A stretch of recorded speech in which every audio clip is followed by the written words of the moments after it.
Started getting into tattooing after I got out of art school, when I kind of realized the gallery art world wasn't really for me.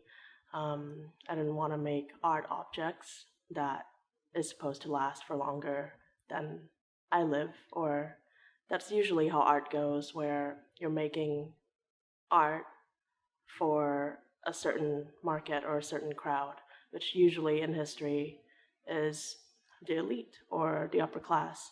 It's changing a lot more now with street art and even with tattooing, where it's an art form other people can actually afford and are willing to afford. Um, so pretty much, I started getting tattooed a lot, and my mentor asked me whether I wanted to learn. So I didn't see why not. At first, I saw it as a form of art where I can still draw, make money, and then support my own fine arts work. But as time progressed, I realized that I really loved the craft. I really loved learning new things every day and meeting new people, collaborating with my clients, and making an art that is meaningful to them, which is not just an object. When you wear a tattoo, it goes everywhere with you. So if you have your mom's face on your arm, you go to a strip club, she's still there. I feel that that requires a little more commitment than just to bringing an art home and hanging it on the wall.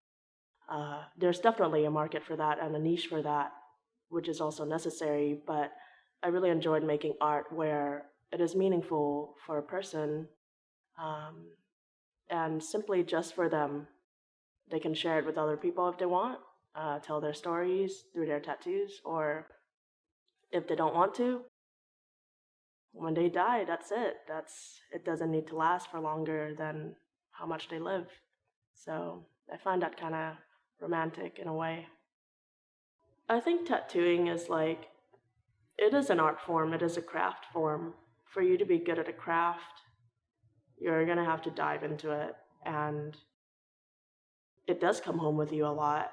Um, when I finish drawing at work, certain things, if I get excited about a piece that's coming up, I dream about it. Sometimes in my dream it comes out awesome, other times in my dream it's just fucked. And you freak out and then you wake up and you're like, oh no, oh, well, this is great. That's just my dream. And yeah, you live and breathe it to a certain point. Sometimes I have to kind of shut it out a little bit so I don't get burnt out.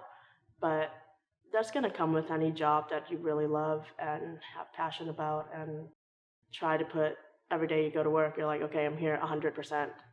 And if need be, I'll stay overtime if someone has a burning need for a tattoo right now. So it's something, since you can keep learning, you can always think about it of new things to learn, new things to try. What do you want to do? You see another person's work and it's awesome. You've never tried that before. Maybe you want to try drawing something like that. I didn't get started tattooing until, or getting tattooed until I was 18.